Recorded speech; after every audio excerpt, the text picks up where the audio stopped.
बोलो विष्णु भगवान की जय, कृष्ण कन्हैया लाल की जय।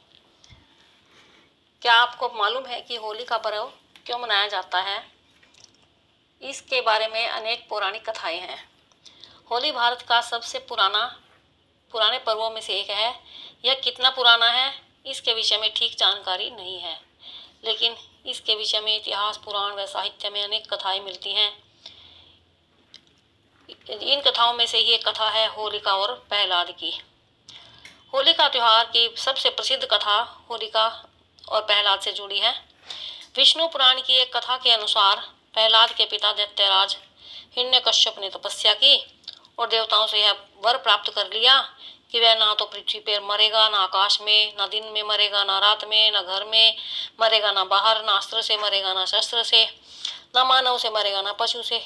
इस वरदान को प्राप्त करने के बाद वह स्वयं को अमर समझ करके और नास्तिक और निरंकुश हो गया। वह चाहता था कि उसका पुत्र भगवान नारायण की आराधना छोड़ दे, परंतु प्रहलाद इस बात के लिए तैयार नहीं था। हिरण्यकश्यप ने उसे उसकी बहुत प्राणांतक यातनाएं दी, लेकिन वह हर बार बच निकला। हिरण्यकश्यप की बहन होलिका को यह वरदान प्राप्त था कि वह आग में नहीं जलेगी, अतः उसने होलिका को आदेश दिया कि वह प्रहलाद को लेकर के आग में प्रवेश कर जाए, जिससे प्रहलाद जलकर मर जाए। परंतु होलिका का यह वरदान उस समय समाप्त हो गया जब उसने भगवान के भक्त प्रहलाद का वध करने का प्रयत्न किया। होलिका तो जब प्रहलाद को गोद में लेकर अग्नि में प्रवेश किया तो होलिका तो जल गई और प्रहलाद जो था वह बच निकला, उसका बाल भी बांका नहीं हुआ। इस घटना की याद में ही लोग होलिका जलाते हैं और अंत में खुशी में होली का पर्व मनाते हैं। बोल कृष्ण कन्हैया लाल की जय। राधा कृष्ण जी की कथा। होलिका से जुड़ी एक राधा कृष्ण जी की कथा इस प्रकार से है। होली का त्योहार राधा और कृष्ण की पावन प्रेम की कथा से भी जुड़ा है। बसंत के सुंदर मौसम में एक दूसरे पर रंग डालना उनकी लीला का एक अंग माना जाता है।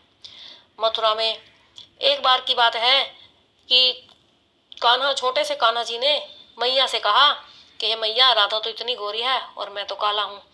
तो मैया ने कहा, तो क्या हुआ कान्हा, ये ले रंग और जा राधिका को लगा दे, राधिका भी रंग बिरंगी हो जाएगी।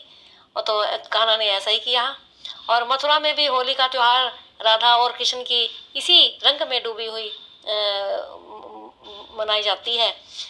बरसाने और नंदगांव की लठमार होली तो प्रसिद्ध है ही। देश विदेश में कृष्ण के अन्य स्थलों पर भी होली की परंपरा इसी प्रकार से शुरू हुई है।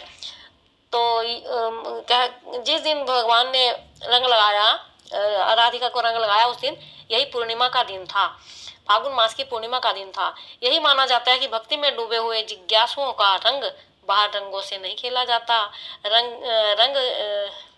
रंग खेला जाता है भगवान नाम का, रंग खेला जाता है सद्भावना को बढ़ाने का, रंग होता है प्रेम का, रंग होता है भाव का, भक्ति का, विश्वास का।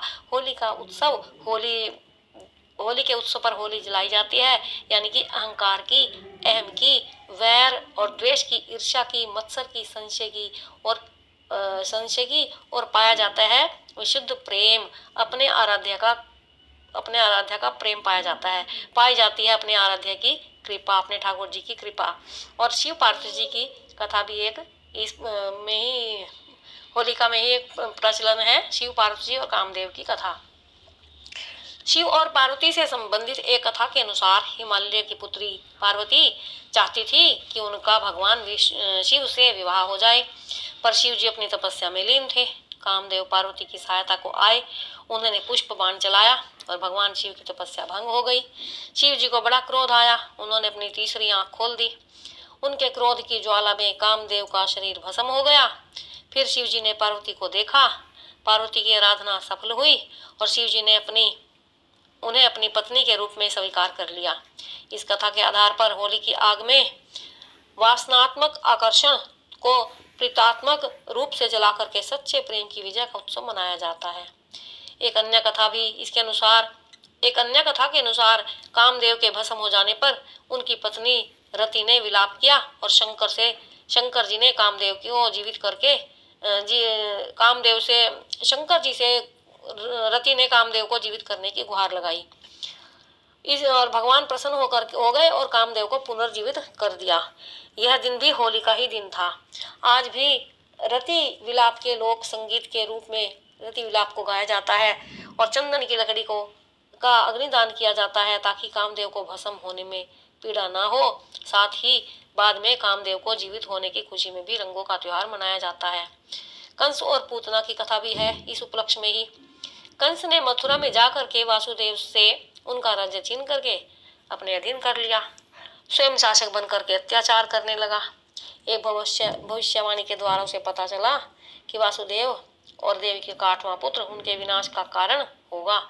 यह जान करके कंस व्याकुल हो उठा और उसने वासुदेव तथा देवकी को कारागार में डाल दिया।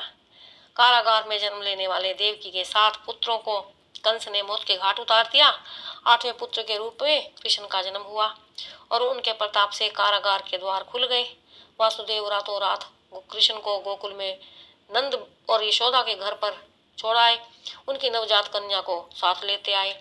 कंस ने जब इस कन्या को मारना चाहा तो वह अदृश्य हो गई और आकाशवाणी हुई कि कंस को मारने वाले तो गोकुल में जन्म ले चुका है। कंस ने यह सुनकर कंस डर गया और उसने उस दिन गोकुल में जन्म लेने वाले हर शिशु की हत्या करने की इच्छा से योजना बनाई और इसके लिए उसने अपने अधीन काम करने वाली पूतना नाम का राक्षसी को उसका सहारा लिया। वह सुंदर रूप बना करके महिलाओं को में आसानी से ही पूतना आसानी से ही महिलाओं में घुल मिल जाती थी। उसका कार्य स्तनपान के बहाने शिशुओं को विषपान कराना था। अनेक शिशु उसका शिकार हो चुके थे लेकिन कृष्ण उसकी सच्चाई को समझ गए और उन्होंने पूतना का वध कर दिया।